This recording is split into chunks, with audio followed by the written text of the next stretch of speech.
Hello and welcome to Knowledge in the Storm episode. I'm Cornelis and here with me are students University of West Indies. We have with us Christopher from India and we have Innocent from Africa, Uganda, and also we have Saline from India. Today we ask questions that's not just academic, it's urgent, painful and deeply human. How relevant is theory of knowledge when disaster strikes? Hurricane Melissa tore through lives, homes, and histories, but it also exposed something deeper, the limits and the power of what we know. In this episode, we explore how theory of knowledge helps us face the disaster, not with easy answers, but with better questions. We'll ask, what does it mean to know in the midst of uncertainty? What counts as knowledge when a storm hits? Whose voices are heard? And whose are silenced?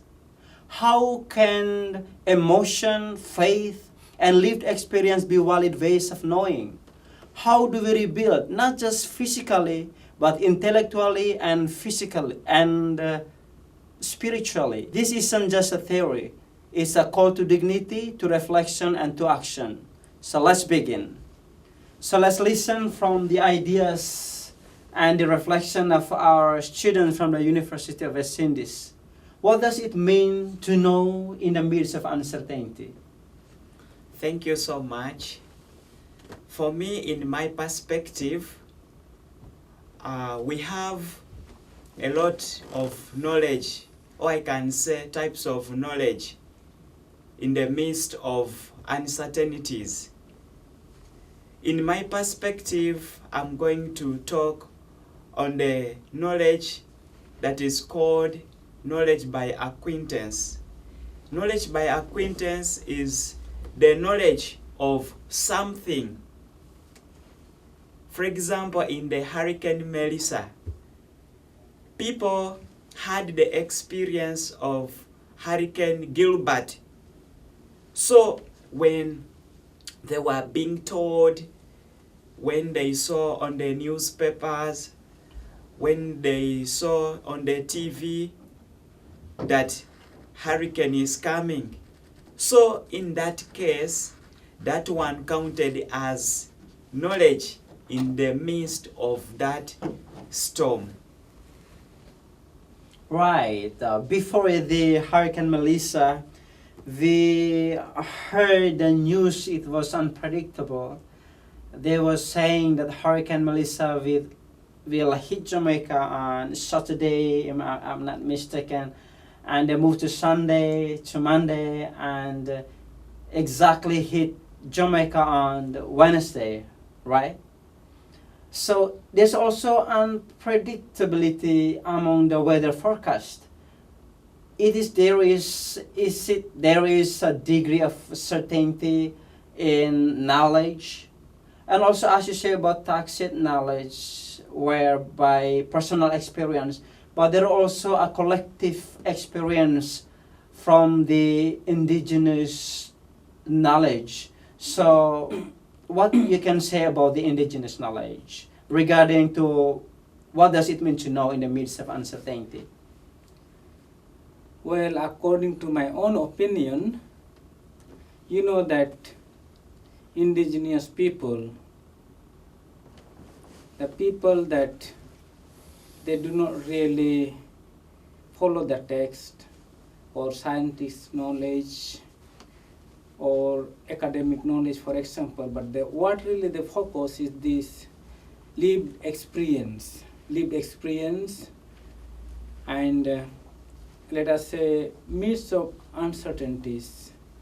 As you know that hurricane is going to hit. They know that the hurricane is coming, but they're not certain which part of the island is going to make landfall. But in their knowledge, they know that it's going to make a landfall, but they're not certain which part of Jamaica is going to hit. But they, with their experience, they know that's going to hit, but they were not certain.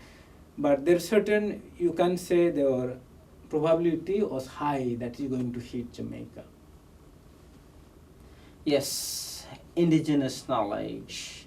They based on their experience.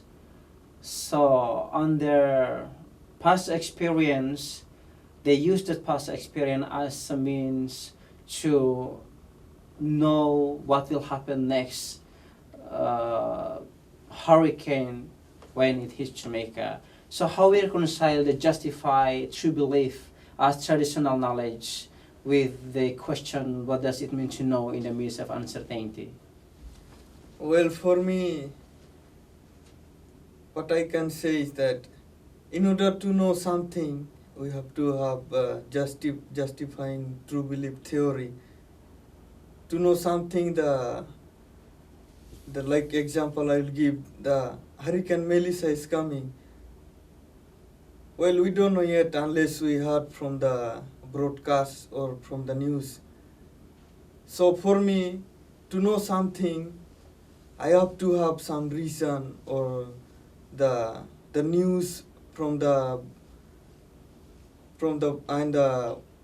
broadcast that really Melissa is coming.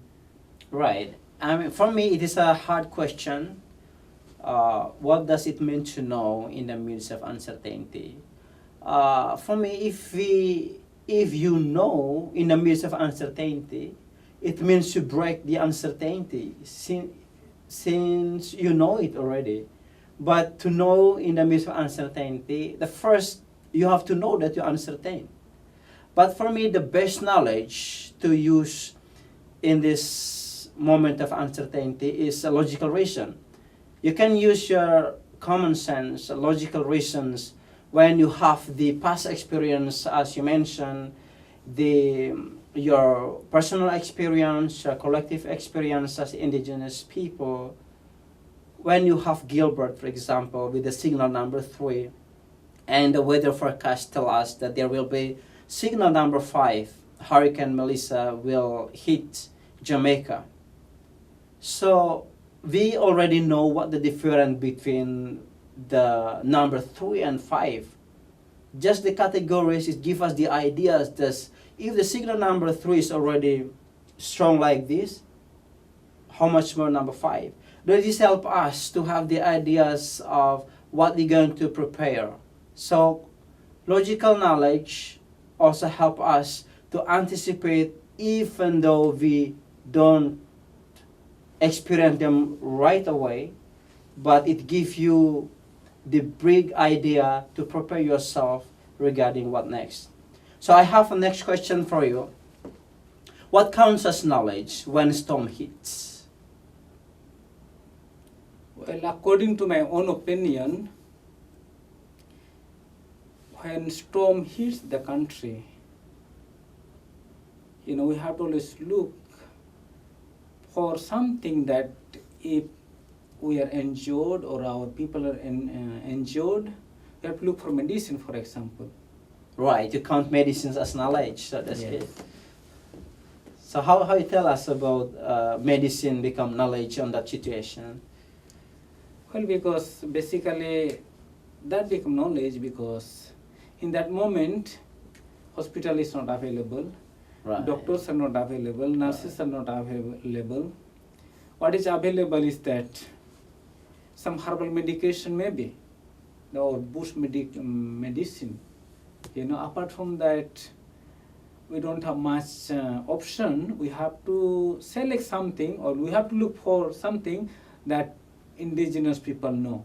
But how you going to the bush herbal medicine on that moment when all the leaves are being squeezed by the hurricane, when you struggle to find leaves? There's no leaves remain in the trees or in the plants. So there's any other way to find medicine? Use your indigenous knowledge. Well, that is one of the hardest questions to ask because even knowledge finds difficult to define it. When there is nothing, how are you going to find a medicine? And that is of course hardest question to find. But maybe some simple solution maybe we can look for. Let us say if the tree is only remaining, there is no leaves, maybe we can use the skins, Right. maybe some roots. Right. We have to find some ways, Right. because if you only look hard for some knowledge that is solid is hard. Right. So indigenous knowledge does not based on the leaves alone. You can use the trunk, the skin of the wood. That's interesting. Oh, So yes. any other knowledge that you can find, you can find in the midst of the hurricane? There's also another knowledge in the midst of hurricane, finding shelter. That is knowledge, because when the storm is hitting, you can't just be there. You have to use knowledge of finding shelter, on how to escape. So you might ask how to find the shelter in the midst of the storm when there are floods and there's disaster, things are happening. Well, I can say some people will tie bamboo that is in the backyard to escape through the floods. And secondly, they can use even ropes, like in the midst of they are escaping from the floods, from the houses that being taken by the storm and the wind. So to go to the neighbor where there is the house, the roof is still on, they can use ropes to go there, to bring, they go there, another one comes and go there.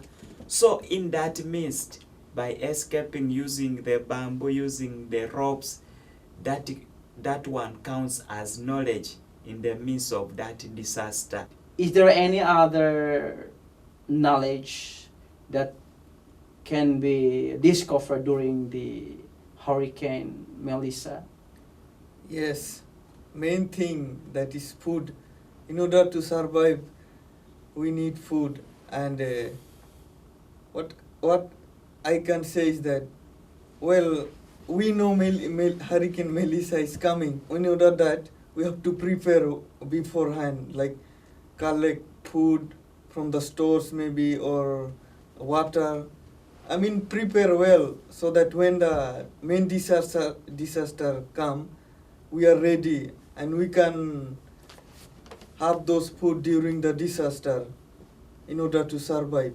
Yes. So, for example, if you have your provision beforehand, so when you consume all the provision that are there, how are you going to find food? Well, after the hurricane, the trees of the fruit, maybe when wind came and the tree fall down and it has fruits, like example like mangoes maybe, or papayas, Right. coconut and bananas. Right. We can collect them later after the hurricane, and we can eat those food when the hurricane is Right. That is interesting. Just to survive, right? We depend on what is there from the garden, from what left by the hurricane. I also have other question for you. On the situation where you are hit by these natural calamities, whose voice are heard and whose are not? So who are you going to listen to in this moment of panic and turmoil? Who are you going to listen to? Well, for me, I can say the government leaders, because they are in position and they know what is happening, and they give orders like Right. they ask you to evacuate to the safety place maybe, and they have everything, like they have boats which they can help you to Right. evacuate, like transportation, to protect you from the disaster. Right. Since the government, they have the means, right? Yes. And they can command, they have the equipment, they have the armies, the both, and they are the one who organize these things, how to help people. There is also other people that we can listen to in that kind of situation. Yes, we have other people like the science that Scientists, you mean? yes, science people, whereby most of the people they believe in the science people. Let us say before the hurricane, people have internet, they have means of social media. So these scientists, they use those media to to reach out to people because they have done their research. They have done forecasts to predict that the hurricane is going to come into the island. The people, they were aware of that hurricane is coming. And secondly, when the hurricane, the storm hit, of course, there were no internet, everything was shut down. So what the scientists have to do is to go through the government people, since they have the authority, they have all the means to reach out to people. That's what they had to do. And secondly, the science themselves, since they have done their research, they know about the weather forecast and so forth.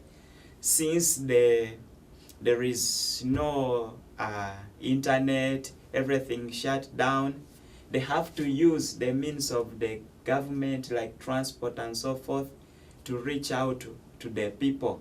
So in this case, scientists are very important, that also people needs to listen to.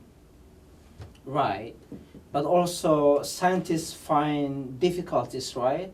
Since on that situation, usually maybe scientists communicate to people through the technologies like what we have now, WhatsApp, or to your radio, television. Yes. But all these things cut off because there's no power. So what scientists do, they go direct by themselves to the place where the disaster is. That's a good idea. That is interesting. Is there any people that we can listen to during this time of disaster?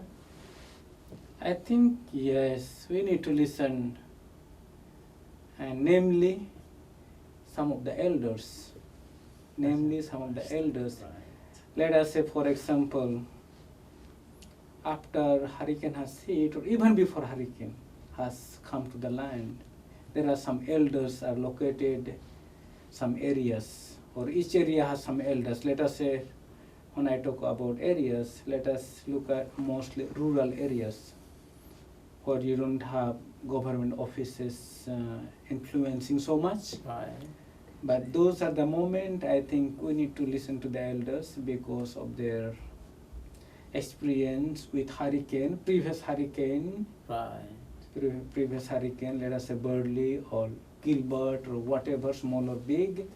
But it is important to listen to elders also and follow their instruction. If they say, let us listen to the government and let us evacuate, it's better to listen to the elders. Or if they say, let us listen to the scientists and follow their news, and whatever they are saying, let us follow it. So it is better, so that all this happens for our safety. Right. Elders are best person to listen to. I agree, Yes, because elders are wise people. So they gather enough knowledge. So they are also they are right people that we can listen to. So I have next question for you. Please bear with me. How can our emotion, our faith, and lived experience be valid ways of knowing? Yes, talking on the emotion. Right. Having looked at the situation, the storm when it hit, it left a lot of people emotionally.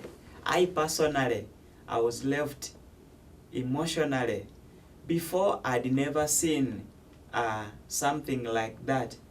In my place, where I come from in Uganda, we don't have such things, storms, disasters like Hurricane Melissa category 5. Right. We have only what they call landslides. So I was left emotionally, and I can see a lot of people being left emotionally. So when people are left emotionally, what are they doing, or what can they do? On my part, or as in my community, after seeing people suffering with the hurricane, they have lacking food, we had to buy some food, rice and so forth. Since we are emotionally, we felt empathy. Right. We had to go there and help them and feed them. And I've seen other people, they are left emotionally, they are going there trying to help the people, and that one brings I can say solidarity or togetherness, feeling empathy for one another in the midst of the storm or in the midst of the disasters that has happened. So, and that one also, it is something that is so good that it is supposed to be continuing when the midst of the storm that happens. Any other ways that can be valid, ways of knowing? Yes, in the midst of storms and disaster, the reason the disaster that happened, like Hurricane Melissa, one thing is very important, that is faith. We never forget God actually. Right. We have to remember God. Always something happen, we turn to God. Same likewise, we have to go to the Lord. And I mean, yes, through faith we can know that somebody is there for us. Right. How about the indigenous experience? Is this indigenous experience also can be a valid ways of knowing? Oh yes, it is valid, because these indigenous people are well connected with the nature. Right. They're well connected with the nature. So whatever they have experienced in disaster or hurricane, somehow, I don't know how they get back all the strength, energy, even though they experience the hardship in life, but somehow, as he's mentioned, that because of the faith, they turn to God and say that whatever had happened, just turn back to God, and God is going to help us. So even a lot of people, indigenous people, experience the life itself, the hardship and challenges. Also, since they are well connected to the nature, somehow they find some energy to get back to the daily routine of life after hurricane, and they manage to come up in life. And that is one of the things that people should be always hopeful, no matter what it happens in life. So I have next question for you. The last question: if there is next disaster come to enter into the area of responsibilities of Jamaica, how do we rebuild, not just physically, but intellectually and spiritually during the time of disasters? To build, I can say that we can rebuild intellectually. What do I mean by intellectually? Using the reason, theory of knowledge, as you know how to know things, as we have talked about, we can rebuild in the midst of hurricane. I mean, when the ice storm has hit, we can rebuild back. I can say that after having known about the hurricane, being told about hurricane, it has come, I see government leaders trying to seek donation, trying to think on how to build back the places. So intellectually, people can reach out and build the places that are being devastated by the storm, since they are aware and since they know that there is a hurricane and so forth. So intellectually, people are rebuild when the storm has finished to hit. Right. It is morely on the physical building up, right? Repairments of that is physical, but in a matter of intellectual, what we learn from the experience, what next to do based on the experience. Well, another thing I can say that rebuilding up spiritually means to say there is a hope and meaning after the disaster, Oh yes. and we can come together maybe and share the food, whatever we have in the midst of those disaster, and pray together maybe. Yeah. So how about Brother Christopher? What you can say about the spiritual? So how can we rebuild after the hurricane Melissa spiritually, after the point of the brothers? Well, we need to build ourselves spiritually. Let us say, indigenous people, one of their habit is that they're well known for the community base, Right. the community base or collectiveness, because anything happens to a community, bad or good, they tend to come together. Right. So when they help each other, support each other, they're not only physically supporting, but spiritually also. Let us say, for example, in the area there is no churches or no worship place, nothing, for example. How are you going to build back that place? First of all, because house has demolished doesn't mean that you can't come together. Right. You can come together in the same place maybe or same area to pray. Come together to pray. You know, in that way, you are supporting each other spiritually.